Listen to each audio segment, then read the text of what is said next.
यासाठी अनेकांच्या कल्पना ये चलती हवाएं महकती दिशाएं ये सांसों की हलचल कहती है पल पल ये चलती हवाएं महकती दिशाएं ये सांसों की हलचल कहती है पल पल तू नित्यम अनुपम सदा सत्य दिव्यं मनो प्रेम रूपम नमो विश्व रूपम नमो नमो या भव्य दिव्य अशा जाहीर नागरी सत्कार सोहळ्यात 50 कोटी पुष्पहारानं पंचक्रोशीच्या वतीनं या 50 कोटी पुष्पहाराचं आदराचं प्रतीक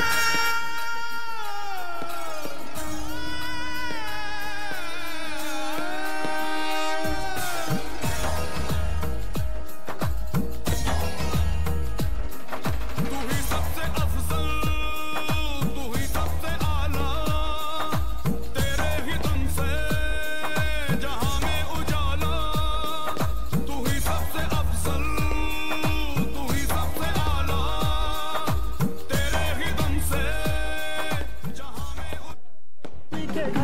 आणि या सत्काराला सुद्धा अतिशय भावुक अशा मनानं साहेबांनी सुद्धा स्वीकारलेला आहे। सर्वांना साहेबांनी विनम्र असं अभिवादन केले। ज्यांच्यामुळे मी आहे अशांच्या प्रेमानं हा भव्य दिव्य असा जाहीर नागरी सत्कार सोहळा संपन्न झाला। पण यानं साहेब सुद्धा भारावून गेलेले आहेत।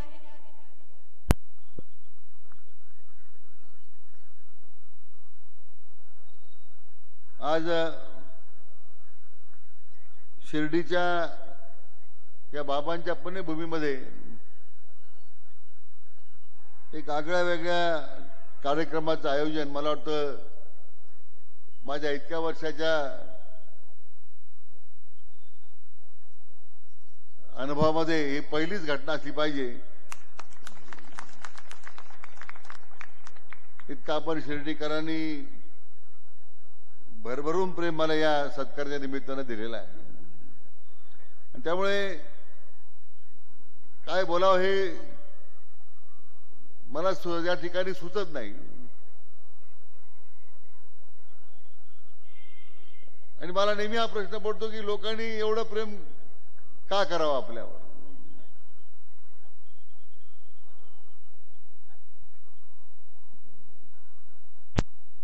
मला खात्री आहे की केवळ आणि केवळ जनतेसाठी अविरतपणे आपण काम करत राहिलो, आपण या जनतेशी कधी विश्वासघात केला नाही आणि तोच विश्वास मला वाटतं असं आजच्या सत्काराच्या निमित्तानं आपण माझ्यावर व्यक्त केला। म्हणून आपल्या सर्व संघटनांचं सर्व पदाधिकाऱ्यांचं मी मनापासून अभिनंदन करतो, आपल्याला धन्यवाद देतो। आज तर आपल्या देशाचा प्रजासत्ताक दिन आहे। 75 वर्ष आपण त्या प्रजासत्ताक दिनाच्या निमित्तानं अमृत महोत्सव आता वर्षामध्ये पदार्पण केलंय। गेल्या वर्षी स्वातंत्र्याला 75 वर्ष पूर्ण झाली।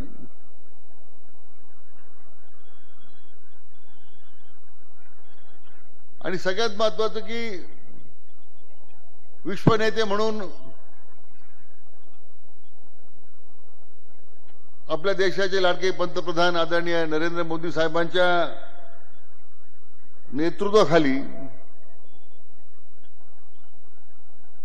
देशाचा अमृतकाळ सुरू असताना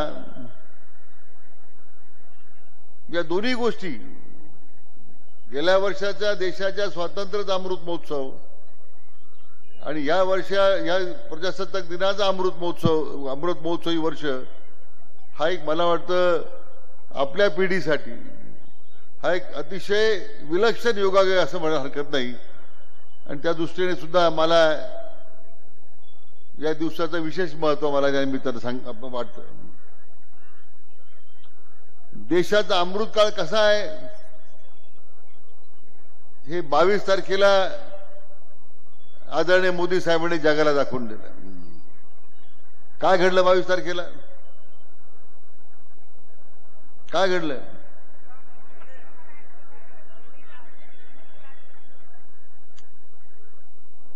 पाचशे वर्षाची तपश्चर्या संपली.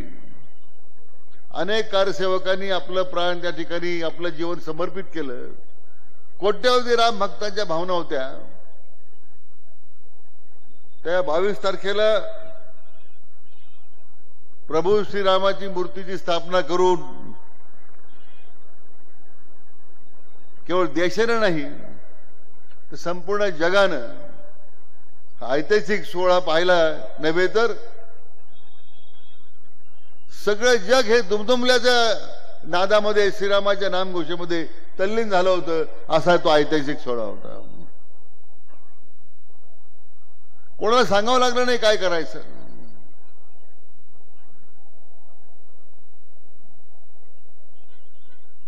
स्वतःहून गावोगावी आपल्याला हे चित्र एक आगळे वेगळे चित्र पाहायला मिळालं.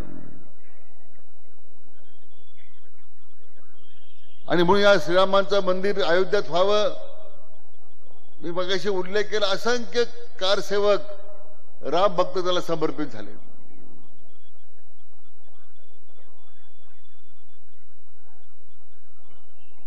सर्वोच्च न्यायालयाचा निर्णय झाला आणि 4 वर्षामध्ये अयोध्यामध्ये श्रीरामाचं मंदिर उभं करण्याचं ऐतिहासिक काम आदरणीय नरेंद्र मोदी साहेबांनी करून दाखवलं. मी आम जनतेच्या वतीने त्यांचं सुद्धा मनापासून अभिनंदन करतो. एखाद्या कामाचा ध्यास घ्यायचा आणि ते पूर्णत्वाला न्यायचं, एवढी प्रचंड इच्छाशक्ती ज्यांच्यामध्ये आहे ते आदरणीय प्रधानमंत्री आदरणीय नरेंद्र मोदी साहेब या देशाचं नेतृत्व करतायत. 10 वर्षामध्ये झालेल्या देशाचं परिवर्तन हे पाहिल्याच्या नंतर आपल्याला आपल्या नेत्याचा किती मोठा अभिमान आहे हे मित्र मला या निमित्तानं आपल्याला सांगितलं पाहिजे. आणि म्हणून आज त्यांना विश्वनेता म्हणून म्हटलं जातं. देशाच्या 75 वर्षाच्या वाटचालीमध्ये मला वाटत नाही की एखाद्या कोणाला व्यक्तिमत्वाला विश्वनेता म्हणून कधी संबोधित करण्यात आलं. अर्थव्यवस्था सुधारली. अर्थव्यवस्थेमध्ये 15 नंबरच्या 20 नंबरवर असणारा भारत देश आज 5व्या नंबरला गेलाय. मला वाटतं ज्या वेगानं देशाची प्रगती होते आज अमेरिका 1 नंबरला आहे, चायना 2 नंबरला आहे. मला वाटतं पुढच्या 2-3 वर्षामध्ये आपला देश सुद्धा 3ऱ्या क्रमांकाची अर्थव्यवस्था झाल्याशिवाय राहणार नाही अशा प्रकारची आपल्या देशाची वाटचाल सुरू आहे. मी आता मुद्दामीचा आढावा घेतो. तो 100हून अधिक उपक्रम भारत सरकारने आदरणीय मोदी साहेबांच्या नेतृत्वाखाली सुरू केले आणि कोणत्या ना कोणत्या योजनेचा लाभ देशाच्या सामान्य नागरिकाला होताना आपण पाहतो. म्हणजे कोविडचं संकट आलं, सगळं जग हातबल झालं होतं. त्यावेळी सगळ्या आमच्या भारतवासियांना मोफत लसीकरणाचा ऐतिहासिक निर्णय घेतला. अनेक मोठ्या मोठ्या राष्ट्रांना आश्चर्य वाटलं की भारतात कसं शक्य आहे.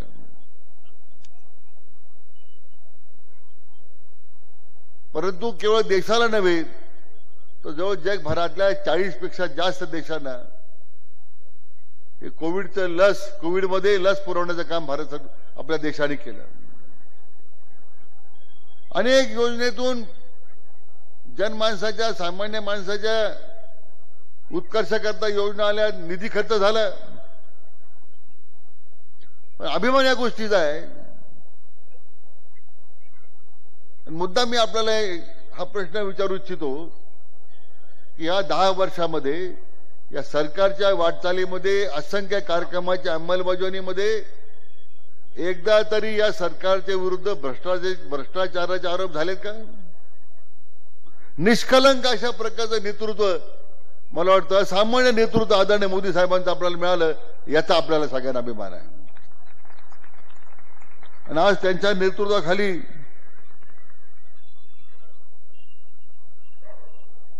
ज्या वेगानं देशाची प्रगती होते,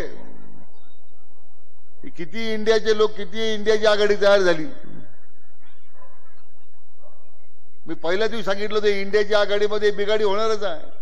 आणि आज आपण ते चित्र पाहतोय की ममता बॅनर्जी यांनी सांगितलं की आम्ही स्वतंत्र निवडणूक लढवणार आहोत. ज्या बिहारचे मुख्यमंत्री नितीश कुमारांना आघाडीचा प्रधानमंत्री करण्याचं म्हणून स्वप्न दाखवलं, त्यांनी आता भाजपबरोबर जाण्याचा निर्णय घेतला. हे आजचं उदाहरण आहे. आणि मला खात्री आहे की या 3 राज्याच्या निवडणुकीचे निकाल आणि सत्तेच्या लालसाने एकत्र आलेली इंडियाची आघाडी याचा परिणाम 2024ला या वर्षी होणाऱ्या देशाच्या पार्लमेंटच्या निवडणुकीमध्ये पुन्हा एकदा देशाची जनता आदरणीय प्रधानमंत्री मोदी साहेबांनाच प्रधानमंत्री करतील इतका मताधिक्यानं भारतीय जनता पक्षाच्या आणि कार्यकर्त्याच्या मित्र पक्षाच्या लोकांना निवडून देतील. तर हे कोविडच्या कालखंडामध्ये आमच्या देशातल्या गरीब नागरिकांना उपासमार होणे म्हणून 80% जनतेला मोफत धान्य देण्याचा उपक्रम सुरू झाला. बरोबर आहे की नाही? मिळतो का नाही?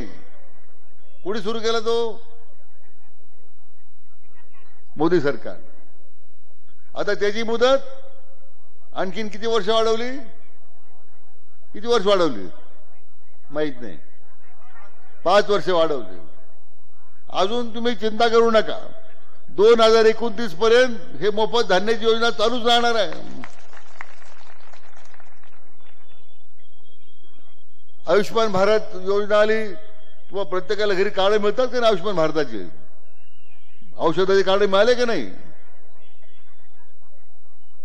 अजून ते काय त्याचं वाटप सुरू आहे, बंद झालेली नाही योजना.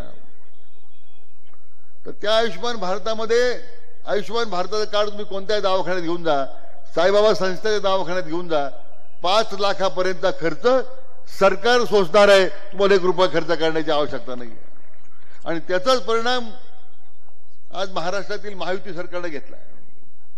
माननीय एकनाथराव शिंदे साहेबांच्या नेतृत्वाखाली मुख्यमंत्री म्हणून आणि आमचे नेते राज्याचे लोकप्रिय उपमुख्यमंत्री माननीय देवेंद्रजी फडणवीस साहेब, आपले दुसरे उपमुख्यमंत्री माननीय अजितदादा, आपण हा निर्णय घेतला की आता केसरी कार्ड असू द्या, ढवळं कार्ड असू द्या, पिवळं कार्ड असू द्या, या राज्यातल्या 12.5 कोटी जनतेला 5 लाखापर्यंतचा औषध उपचाराचा खर्च आम्ही सरकार करणार आहोत. हे तुम्हाला या ठिकाणी मुद्दाम सांगितलं पाहिजे.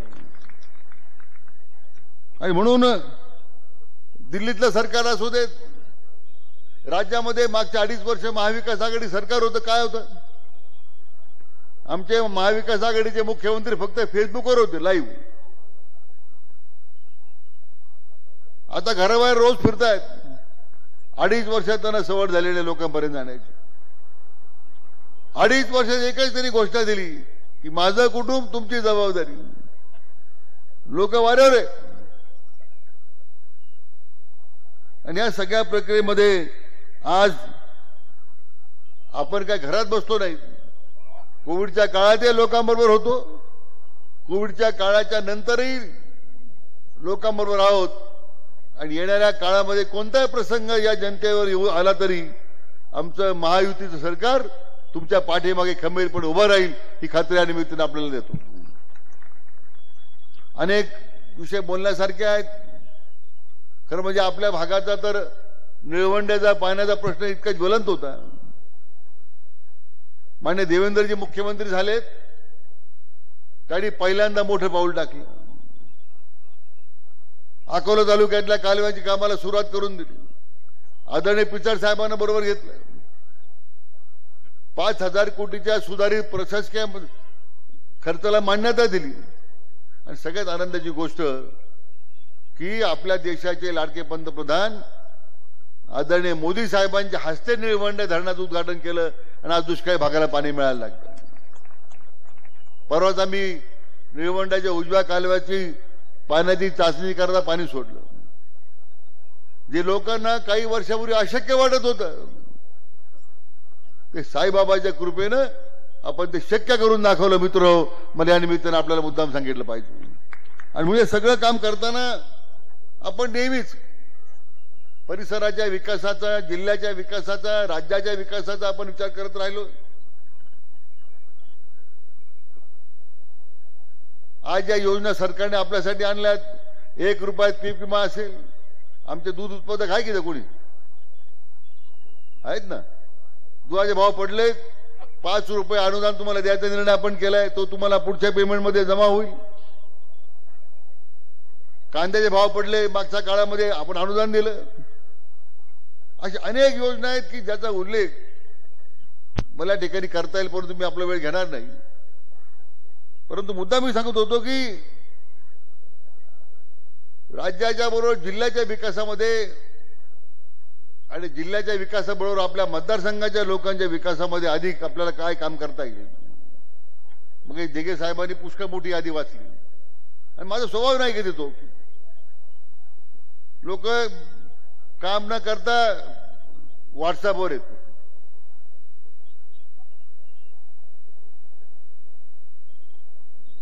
समाजाकरता कुठलं काम करायचं नाही, त्यांचे फोटो वाढदिवसाचे फ्लेक्स बोर्डवर आहेत. चिम्याच्या वाढदिवसाच्या शुभेच्छा, गोट्याच्या वाढदिवसाच्या शुभेच्छा. हरकत नाही, प्रत्येकाला तो अधिकार आहे.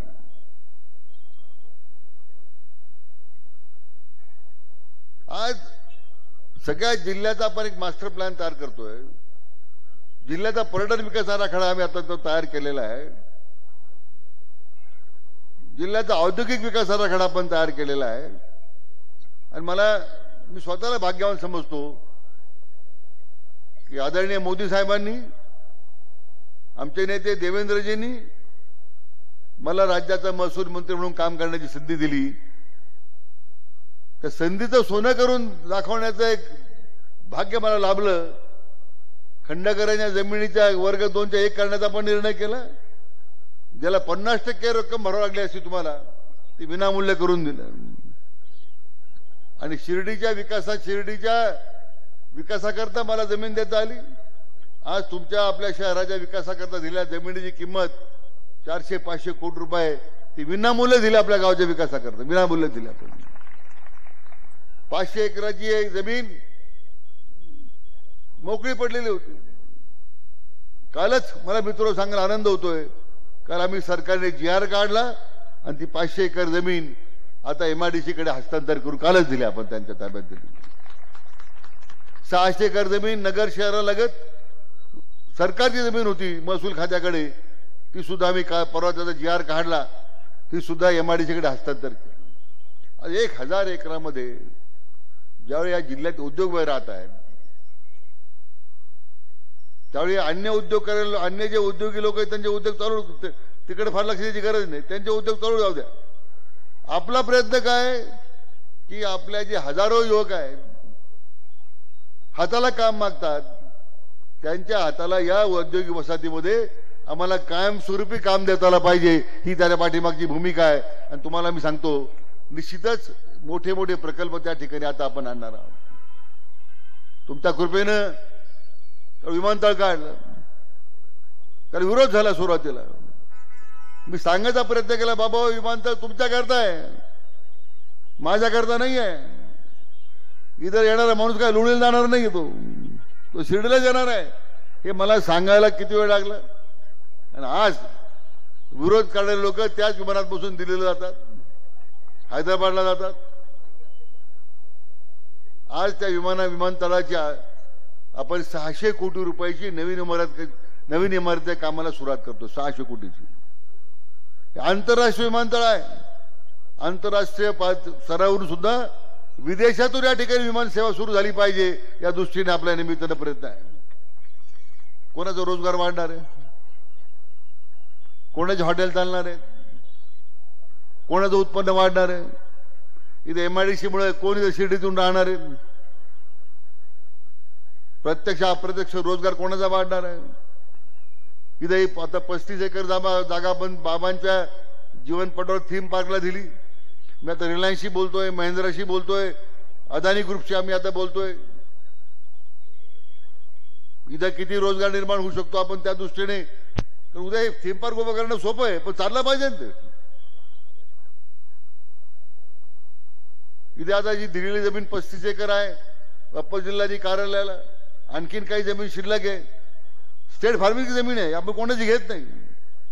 माझा प्रयत्न की एक आंतरराष्ट्रीय दर्जाचं एक स्टेडियम बांधायचं की ज्यामुळे इथं IPL सुरू करता आली पाहिजे, या दृष्टीने आपल्याला प्रयत्न करायचे. IPLची मुख्य अट काय होती की त्यांना विमानतळ पाहिजे, जे आपल्याकडे आहे. बाबाच्या कृपेनं बाबाने सगळं आपल्याकडून घडवून घेतलंय. ही काय राधाकृष्ण बी किमाय नाही, ही किमाय कोणाची आहे? साईबाबाची. आणि एवढा मोठा आशीर्वाद पाठीमागे असताना मला कडून चिंता करण्याची गरज सांगा तुम्ही. बाबांचा एवढा मोठा आशीर्वाद आहे, तुम्ही बसलेल्या सगळ्या जनता जनार्दनाचा एवढा मोठा आशीर्वाद आहे. अनेक लोक अनेक निवडणुकीमध्ये देव पाण्यात घालून बसले होते,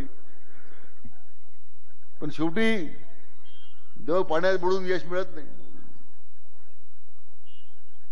आणि त्या दृष्टीने आपल्या सगळ्यांनी मिळून काम करायचं आहे. औद्योगिक वसतीची आपण त्या ठिकाणी आता मी म्हटल्याप्रमाणे पूर्तता करतोय. IT पार्क मोठा उभा करतो जिल्ह्यामध्ये. आपण आता IT पार्क साठी आपल्या जिल्ह्यातला एक सुपुत्र, फार मोठ्या कंपन्या अमेरिकेत होत्या IT कंपन्या, त्यांना आता आपल्या जिल्ह्याचा सल्लागार म्हणून घेतला. आपण मी 2 दिवस मागच्या आठवड्यामध्ये नेवाशाला गेलो होतो. ज्ञानेश्वरी कुठली गेली? नेवाशाला माहिती आहे तुम्हाला? नक्की का? काळंदीला. बरोबर. तर मी त्या ठिकाणी मग नेवाशाच्या लोकांना काल प्रश्न विचारला. काल माझ्या हस्ते तिथं तहसील कार्यालयात उद्घाटन झालं. मी आता त्या ज्ञानेश्वर मंदिराच्या परिसराचा विकास आराखडा हातात घेतलाय. म्हटलं माझ्या 30 वर्षाच्या आमदारकीमध्ये मला लोक जे भेटतात देशामध्ये, आम्हाला शिर्डीला यायचंय, आम्हाला शिंगणापूरला यायचंय, आम्हाला त्र्यंबकेश्वरला जायचंय. पण ज्यांनी विश्वशांतीचा संदेश जगाला दिला पसायदानाच्या रूपानं, मला असं कोणी भेटलं नाही का आम्हाला नेवाशाला जायचं. कारण आम्ही त्या पद्धतीने त्या नेवाशाच्या विकास आराखड्या, नेवाशच्या ज्ञानेश्वरी माऊलींच्या परिसराच्या विकास आराखड्याचा कधी विचारच केला नाही ना. तिथे आपण एक सल्लागार काल नेमला, 2 तास घालवले आणि एक आध्यात्मिक असं विद्यापीठ निर्माण करता येईल का? ज्ञानेश्वरी महाराजांनी शिकवा राज्यातल्या 20,000 गावामध्ये पारायण होतात. ज्ञानेश्वरी पारायण का नाही होत? आज त्या माऊलीची शिकवण जी आहे, ज्यांनी समाज घडवला, सामाजिक व्यवस्थेमध्ये बदल करून दिले, जगाच्या कितीतरी भाषेमध्ये तर भाषांतर झालंय. आणि ती ज्ञानेश्वरी कुठे लिहिली गेलेली आहे? पैस खांबाला टेकून लिहिली की नाही? तर त्या ज्ञानेश्वरी मंदिराचा विकास करण्यासाठी आता आपण तिथे विकास आराखडा तयार करायला सांगितल्यात. 400 कोटी लागू देत, 500 कोटी लागू देत, पण ते आपलं अधिष्ठान आहे आणि ते आपल्याला घडवता आलं पाहिजे. ते आपलं दायित्व आहे. ते महाराज ज्ञानेश्वर माऊलीला काही नाही आहे, त्यांनी काही सांगितलं नाही तुम्हाला माझ्याकरता काही करा म्हणून. ते आपलं कर्तव्य आहे. आणि त्या दृष्टीने आपण तो एक उपक्रम हातामध्ये घेतलेला आहे. जिल्ह्याच्या मी म्हटल्याप्रमाणे विकास आराखडा तयार होतोय, IT उद्योगाचा होतोय, व्यावसायिक शिक्षणाचा होतोय. पुढच्या 20-25 तारखेला फेब्रुवारीला आपण महारोजगार मेळावा घेतोय. देशातल्या बहुसंख्य कंपन्यांना आपण निमंत्रित करतोय. कौशल्य विकास कार्यक्रमातून या जिल्ह्याच्या शाळा सोडलेली जी मुलं आहेत, कॉलेज सोडलेली जी मुलं आहेत, रोजगारासाठी वनावना फिरतायत, त्यांना आपल्याला प्रशिक्षण देता आलं पाहिजे. कौशल्य विकास योजनेतून त्यांच्या हाताला काम देता आलं पाहिजे. आणि अशा पद्धतीने आपल्या नगरला आपण एक मोठा रोजगार मेळावा त्या निमित्तानं घेतोय, ज्यामुळे या जिल्ह्यातील तरुणांना त्यांच्या हाताला काम देता येईल. कौशल्य विकासातून त्यांच्या हाताला अधिक चांगल्या प्रकारचं काम करण्यासाठी कौशल्य विकासामध्ये प्रशिक्षण देता येईल. काय बरे कोणी विचार करत नाही? आता कोणी विचार करतं जिल्ह्यामध्ये? पण आपलं दायित्व आहे, आपली समाजाप्रती असलेली बांधिलकी आहे. पद्मश्री होते त्यावेळी परिस्थिती विरुद्ध झगडा देत या देशातला पहिला सहकारी कारखाना काढला बाबांनी. नंतर प्रस्थापितांच्या विरुद्ध संघर्ष करत आदरणीय खासदार साहेबांनी विकासाचं एक नवीन दालन खुलं करून दिलं. आणि आज त्यांच्या पावलावर पाऊल ठेवून आपण काही करण्याचा प्रयत्न करतो. आज आपल्या एवढा मोठा बाबांचा आशीर्वाद आहे. आज जिल्हा अध्यात्माचा जिल्हा आहे, अध्यात्म देवभूमी आहे, त्याचा आशीर्वाद आहे. जनता जनार्दनाचा आशीर्वाद आहे. विश्वनेते आदरणीय नरेंद्र मोदी साहेबांचा आपल्याला आशीर्वाद आहे. माननीय एकनाथराव शिंदे साहेब मुख्यमंत्री म्हणून, माननीय देवेंद्रजी आमचे नेते उपमुख्यमंत्री म्हणून, अजितदादा पवार उपमुख्यमंत्री म्हणून त्यांचा मार्गदर्शन आहे. तुम्हाला मित्र मी सांगतो, आपला जिल्हा विकासाच्या कामामध्ये नवीन नवीन योजनेच्या अंमलबजावणीमध्ये राज्यामध्ये 1 नंबरचा जिल्हा राहील हे तुम्हाला मी या खात्रीपूर्वक सांगतो. आणि म्हणून हे सगळं काम करताना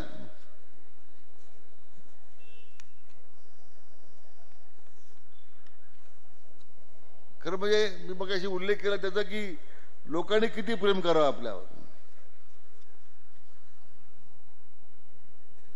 आणि मला याचा अभिमान आहे की तुम्ही 30 वर्ष झाले मी आमदार म्हणून काम करतोय. पोटनिवडणूक झाल्यानंतर 7 निवडणुका झाल्या आपल्या. आज मी राज्यभर फिरतोय. विकासाच्या नवीन नवीन कल्पना मांडतो. एकमेव कारण आहे की तुम्ही मतदारसंघाच्या लोकांनी दिलेलं मला बळ आहे, शिर्डीकरने दिलेलं माझ्या पाठीमागे विश्वास आहे, ती माझी प्रेरणा आहे. आणि मी या माझ्या 30 वर्षाच्या कारकिर्दीमध्ये मंत्री राहिलो, विरोधी पक्ष नेता राहिलो, आमदार राहिलो, पण आपल्या मतदारसंघाला कुठे खाली पाहावं लागेल असं कोणतंही कृत्य माझ्या हातून मी घडू दिलं नाही हे मुद्दाम या ठिकाणी सांगितलं पाहिजे. आणि तोच विश्वास मग या निमित्तानं मला आपल्याला द्यायचा आहे. मला आनंद आहे की आज हा कार्यक्रम होताना अनेक आठवणी आहेत, पण त्याचा उजाळ मी मगाशी म्हटल्याप्रमाणे खरं मला सुरुवातीला बोलणं सुचत नव्हतं. मी धाडस करून मनाला ताबा ठेवून बोलत गेलो. आज बापू आहेत, आबाई आई आहेत, कमलाकर आहेत, बाकी सगळी मंडळी आहेत. गौतम बँकेचे माजी चेअरमन बाबासाहेब, हा विद्यमान चेअरमन आहेत तुम्ही अजून चेअरमन आहे बाबासाहेब आहेत. आपल्या शिर्डी त्या सोसायटीचं आज मी आता काही उद्घाटन केलं सभागृहाचं. विलासाबा आहेत, अनेक लोक आहेत उल्लेख या ठिकाणी करता येईल. आज जवळजवळ किमान 32 धर्मी आहे ना, हा सगळ्या लोकांनी एकत्र येऊन हा माझा सत्कार ठेवला.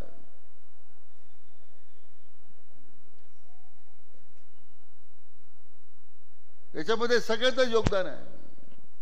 आणि तुम्ही जो आज इतकं भरभरून प्रेम माझ्यावर केलंय, मला शब्द नाही मिळतो तुम्हाला सांगायला. मी एवढं सांगू शकतो आपल्याला कि जब से मैंने यकीन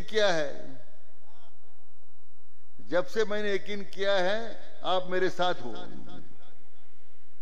जब से मैंने यकीन किया है आप मेरे साथ हो, मैंने फिक्र करना छोड़ दी कौन मेरे खिलाफ है.